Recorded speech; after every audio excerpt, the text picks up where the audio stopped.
we have two live cases coming up, one from Care Hospital, Dr. Suryaprakash and Kapardhi team, and the other one is from Yashoda Hospitals, Dr. Shashikant and Rajshekhar. We initially go to Care Hospital, see them for some time, then switch to Yashoda and come back to Care maybe. Over to you, Ajay, for this session. Suryaprakash sir, I think we have... Good evening, Srinivas Kumar. First of all, uh, am I audible to you? Yes, yes, we can see you and hear you. First of all, congratulations for a successful program and which is very educative and so many interesting cases done. And from myself and my team, our gratitude to the TCT India, particularly yourself leading the team. So today, myself, Dr. Kapardhi, my senior colleague, Dr. Sudhakar Reddy, Kantilal Shah, and technicians and Anu and Najma, Madhu, Anwarji, many are there. And we have a case for RCA CTO. My colleague Dr. Sudhakar Reddy will give you a short history and angiogram findings. Sudhakar. Dr. Sudhakar, please. A very good evening. Greetings from Care Hospital, Banjar Hills, Hyderabad. Here is a 63-year-old male gentleman with hypertensive, diabetic, with history of low threshold effort angina for the past 2 months. ECG suggestion of normal sinus rhythm, LVH with RS pattern in the inferior lids. Echo, there is no regional wall burst abnormality with fair relief function. EGFR was 86 ml per minute per 1.7 meter square. Angio done elsewhere 2 months ago, showing left dominant system, LAD mild, mid LAD mild plaque, diagonal fair size vessel with osteoproximal tight lesion. Major OM is large normal, and dysplasia is filling from the epicardial and septal collaterals. Next.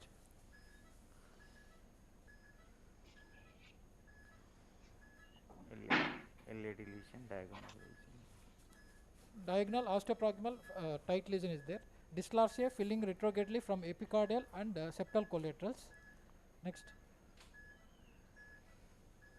There is a mid-RCA long segment CTO, probable of more than 20 mm in length with one collateral at the level of occlusion.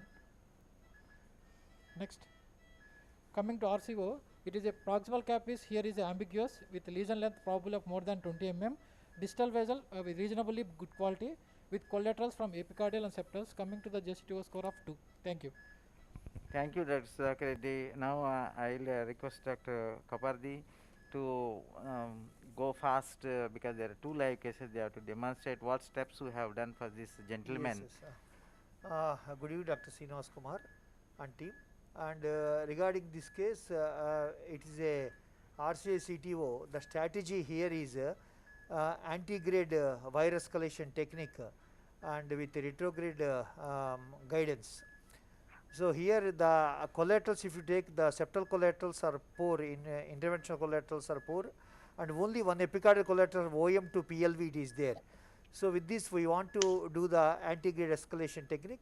So 7 French XB catheter was taken, engaged the right coronary artery, and left coronary injection, amplage, AL1 was taken with the side holes, and then left coronary artery was engaged with a 5 French Judkin for guidance, and then subsequently we have taken the workhorse wire run through and Caravel support and Caravel microcatheter support we have taken up to the proximal cap.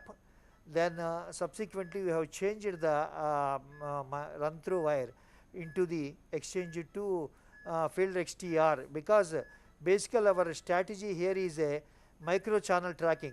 Here the lateral view is a best view, which is separated. Initially we thought ambiguous cap, but it was a taper tip after the side branch, so that we can place the wire in the tapered portion of the cap. Yes, I will interrupt Dr. Srinivas Kumar. The Europeans and those who are really scared about a lateral view, definitely more radiation. But I somehow feel the mid-RCA lesions, its view is very useful for wire cross and straight segments crossing of the RCA. And here there is a side branch also is there. We can take advantage of a balloon anchoring, and we can even place a eagle-eye catheter. But there is a osteal stenosis, though that I was guided puncture may be difficult in this case. But as Kapardhi told, initially always invisible collaterals may be there in your channel. So we opted for a soft tissue tracking as most of the Japanese feel. Then we Yes. can escalate the wire. That is a strategy. Actually, here the through invisible micro channel tracking, the fielder XTR successfully negotiated this CTO segment, and then we placed yes. Now you can see how it crossed the CTO, and then it entered in the distal true lumen. Next you can say. So just two quick comments just Please, for the please. for folks out there. Yeah, Number please. one, I mean, one way to avoid the radiation of the lateral views, you can do an extreme right lateral, so then there's less radiation to you. But Okay. the other thing that you showed really quickly as you went through those images is that you did go back to did an RAO shot. Very important, because a lot of times you think the wire is in a good place, and then you go RAO and you find out that it's in the margin or in the subintimal space, Okay. and that can be challenging. So always check that second view. The final thing I'll we mention checked is in the that RAO, we checked in the LAO, we checked in the lateral. 3 perfect. views. Yeah. And then the last 2 points are that the dual injection Yeah. and the use of the microcatheter Yeah. are 2 ways that you can really improve not only Yes. your support with the microcatheter, but your distal visualization. Because once you cross in a microchannel, there may not be distal visualization, and you only really want to inject with the retrograde. Yes. So Yes. keep going. Always we are cross-checking with orthogonal planes, so that we keep the wire in the intimal tracking, and ultimately it crossed the distal the CTO, and we placed the wire across the distal vessel, target vessel, and then advanced this caravel catheter, and then our job made easy. Then we exchange it to again through workhorse wire, and we removed the caravel by means of balloon trapping technique, and then subsequently we pre-dilated the lesion preparation by means of 1.5 and 2 millimeter 2 low mm profile balloons we could dilate. hydrophilic balloons. Yes, correct. And then we have taken after dilatation thoroughly, the pre-dilatation, we took the check injection. Yes, you can see. We have done the IVAS here. Please read out the IVAS. To see the distal vessel size, because the distal vessel become contracted actually because CTO, and then we have taken exactly the vessel to select the stent size. We have taken the distal vessel as well as the CTO morphology, and you can see the IVAS, you can concentrate, and here the vessel is almost contracted, is 2.3, but after giving anti-G injection it was grown to 2.75 to 3, and then the CTO morphology, basically soft tissue is there. You pull back, you can show the IVAS. CTO segment issue. CTO segment you can see, please slow. And then the soft tissue with a speckled calcium, it is there CTO at 7 o'clock, 11 o'clock and 3 o'clock position. Some calcific speckles of the S, that is the calcium, you can see the trimark appearance, and so it is basically soft tissue with I think microchannel, that is a CTO morphology. That's the soft tissue that hydrophilic wire fielder XTR tracked the microchannels, and the taper tip we can easily see in lateral view, because the ambiguous cap in other views, actually the outside angio it was not shown that morphology. And then after pre-dilatation, the angiographic findings you can see. Next. So last view. Yes. Now we are about to, we So maintained the this is ACT the around 300 with heparinization. He received 12,500 heparin. Yes. The size of this stent we are choosing the around 3 because the reference diameter came at 3 and 3.2 actually on the IVAS. Just a question to you from me, Dr. Ferenc from Germany. I think your result after pre-dilatation looks really nice. I didn't see really huge dissected segments in IVUS. So did you think about the option to treat these patients with drug-coated balloons, just not to stent? Or would you definitely go with CTO, stent? CTO PCI? We have done with DES many follow-up patients, absolutely long DES everolimus stents. Very rarely we see restenosis with overlap stents and all. Almost we completed 1400 CTOs over 14 years. So we are very comfortable with the long DES. And as you said, in specific occasions, with a small vessel, this thing we can avoid stents. There we use the DEB and side branch. Otherwise, we prefer to go with DES. No, in general, durable polymer everlimous stents are superior to duct-coated balloons. Actually, even routine CTOs, even in ISR CTOs. So, the routine everlimous durable polymer, we selected that option because it's long-term patency rates, and other intimal tracking was there. Wire, having had a subintimal track and entered the false to true, false true, then they may be considered, but here because it is intimal tracking from proximal cap to distal cap, so Dracote stent is it is apt in this given case.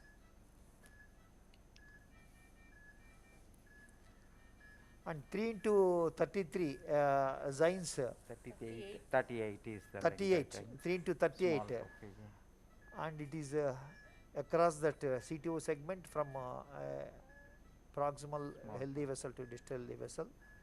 Okay. Slightly. Cine. Yeah. We do And not give too that much, RV branch is protected with a wire. Do it.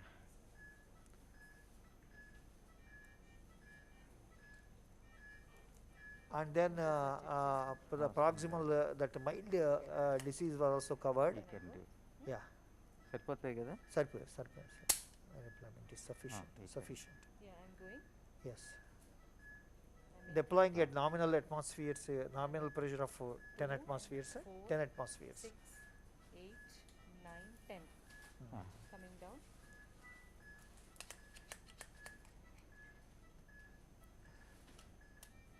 Exactly near the proximal sensitivity, still some waste was there.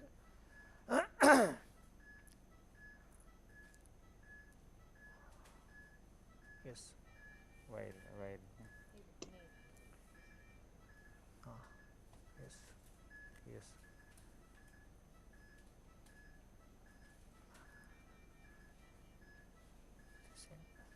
We want to do high pressure dilatation.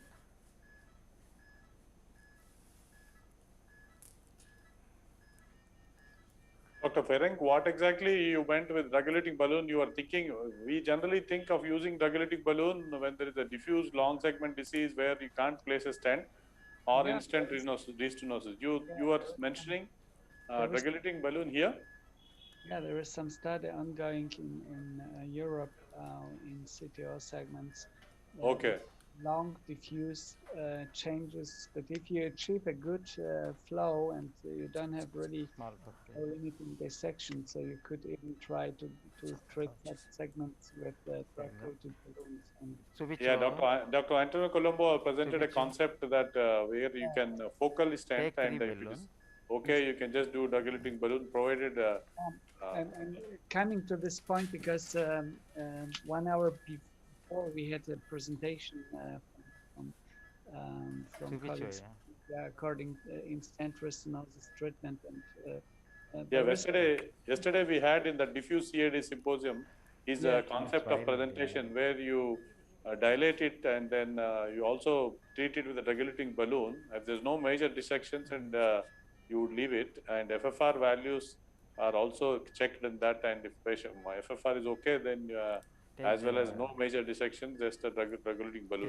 3 balloons. Yeah, this will be definitely optional for patients with some tendency to develop instant restenosis. Dr. Srinivas Kumar.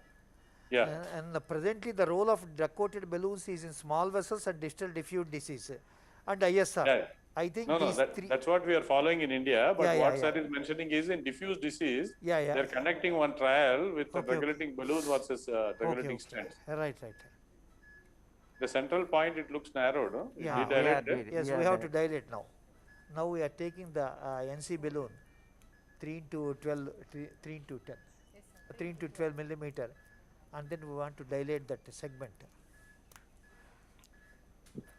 Sir, after dilatation, you will do OC, IVAS and probably. Now the important thing you have shown, can we go to Yashoda and come back to you finally in the end? Definitely, Dr. Srinivas, please.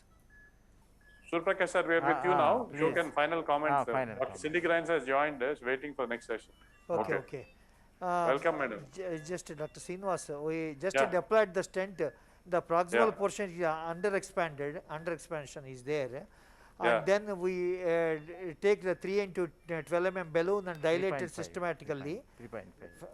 Next 3 into Okay. balloon post dilatation from distal to the proximally we dilated, and then subsequently we did the IVAS run. IVAS run, can you show, please? So IVAS run, you can see, IVAS you can see that distally the stent was optimally deployed with a good expansion and a good opposition, but proximally if you can take, just proximally you can take, proximally, yeah, yes, you can see here it is under expanded actually. Here you can see because the vessel size here is 3.5 millimeter. So we have taken next 3.5 balloon, next 3.5 balloon, and then we dilated the proximal half of the stent. You can see, yes, next, next, next, next, and then we ultimately got a good result with TIMI-3 flow. Thank you, sir. Thank you, Excellent Srinivas. demonstration. And normally we thought it would take long time for CTOs, but luckily the software wire crossed and the job was easy. Thanks for showing a good case, and thank you for joining for TCT. Thank you. I think with your permission, we'll go break now. Please. Okay, And okay, Srinivas. Thank you. thank you, Ajay, and Thank thank you, Ferenc, for conducting the Thank session. you. All the best. And Now we Thanks, all the best. Congratulations. Thank you, Dr. Ajay and Dr. Fering. congratulations. Thank you, guys. Bye-bye. Bye. Thank you. Bye.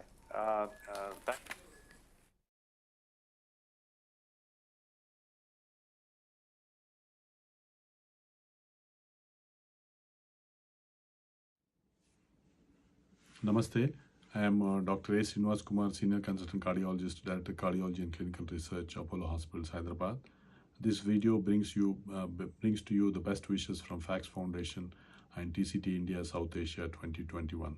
In our live case learning case series, this video will bring to you the highlights and the important messages what we've learned in the RCA CTO PCI, which was done with IVAS guidance by Dr. Suryaprakash and Dr. Kapardhi of Care Hospitals, Hyderabad. What we have learned is how to decide to use antigrade versus retrograde, and then if you have decided because of a faint trickle in antigrade manner, then how to decide regarding the wire escalation technique versus antigrade dissection and re-entry. Basically, as we understand that when there is a faint or CTOs with relatively recent occlusions, and especially when you think there could be soft plaque with faint microchannels, we always try to decide and use the wire escalation techniques, starting with very soft wires like Fielder XT, and then gradually again increasing the wires in a staged manner, depending upon in what stage you use it. And obviously this wire exchange need to be supported by the microcatheter technique. In this case, actually the caravel was taken initially, and then Fielder XT wire was used to cross the lesion, and lesion crossed relatively easily because probably of the presence of microchannels, which was again demonstrated later by using an intravascular ultrasound. Later, once the lesion is crossed, then it is always important to exchange this wire back to your regular workhorse wire by advancing the caravel catheter distally, and then the Fielder XT wire was changed again to run-through wire, which is their workhorse wire in the lab, and then serial balloon dilatations with a smaller balloon, then taking a bigger balloon was done, and then IVAS catheter was introduced to see the extent of the normal to normal segments, and also to see what is type of plaque was there in the CTO, and how these microchannels appear on the IVAS was very well demonstrated, which we all of us have seen and learned. And it's also important to assess regarding the calcifications, which was there for about 270 degrees in this RCA, and that's how the lesion bed preparation with NC balloons, initially with smaller balloon, later with the bigger size balloon, was shown as mandatory. And in spite of doing this, again after taking the stent, there was again small residual underexpanded portions, which was again post-dilated with a 3.5 bigger NC balloons to optimize the stent expansion and position, which is again very well demonstrated in the post-PCI IVUS runs in these patients. It was also discussed regarding the wire crossing, which are the ideal views to see. And Dr. Suryaprakash specifically mentioned that when you are trying to cross in the mid RCA, he felt that lateral views, which were supposed to be worried and less used by Western and Japanese, were also useful. He found it. And at the same time, Dr. Ajay mentioned that if you are worried about too much of radiation exposure, then probably instead of left lateral, you could use a right lateral view, which gives less radiation to us. And again, the point of checking in both the quantilateral and ipsilateral views, like what we call is views like RAOs, LAOs, and was always stressed upon to see the wire course so that you will pass in the intima to intima without getting into dissection planes. And once the wire gets into dissection planes, unfortunately, then the usage of antegrade dissection and re-entry could be done, which will be demonstrated in another case by Dr. Goyal from SGPGI. And this we wanted to demonstrate antegrade wire escalation technique, which was again very well demonstrated in this RC or CTO lesion. Then after the wire was crossed and the balloon dilatation was done, IVUS didn't show too much of dissections. Then the concept of treatment of this with only drug-eluting balloons was brought in by Dr. Ferenc, who was moderating the case along with Dr. Ajay. And then we all discussed and felt that as of now, what we use for drug-eluting balloons is basically for distal vessel, thin vessels and diffuse disease and probably instant restenosis. But Dr. Ferenc pointed out and brought a new research study going on comparing the drug-eluting balloons versus drug-eluting stents after the CTOs are opened, especially when you find a long diffuse disease after the opening of the vessels with the balloons. But Dr. Suryaprakash felt that they found the usage of everolimus eluting stents, especially even though there were long stents required and his long experience, they all found usage of drug-eluting stents to be quite good. And then probably less of patient TLRs and follow-up was highlighted with the use of drug-eluting stents. But the concept of focal statement with stents followed by diffuse patching up dilatations with the drug-eluting balloons, and later on checking with the FFR values, which was concept which was brought out by Dr. Antonio Colombo in the earlier lecture of diffuse CAD, was also discussed. And this concept needs to be further studied in these patients of diffuse coronary artery disease. Many of the times we feel the arteries are diffusely diseased, but once you treat them with nitroglycerin, the arteries could grow, and then probably instead of using a very long stent, the stent diameters could be limited. But obviously when you're using imaging like IVUS, you can exactly make out from the plaque extent from which place starting to which place distal, and take appropriate sized and diameter stents, and then post-dilate the stents with again bigger sized diameter balloons so as to perform the PCI as what we call as optimal PCI implantation techniques. And that is how the IVUS helps in guidance of this CTO imaging and also CTO performance of PCI. That's how the outcomes in the CTO patients could improve in long-term follow-up. Thank you. Hope you all enjoyed these live case learnings of CTO PCI with the antegrade wire escalation techniques with our IVUS guidance. Thank you all. Yours, Dr. A. Srinivas Kumar.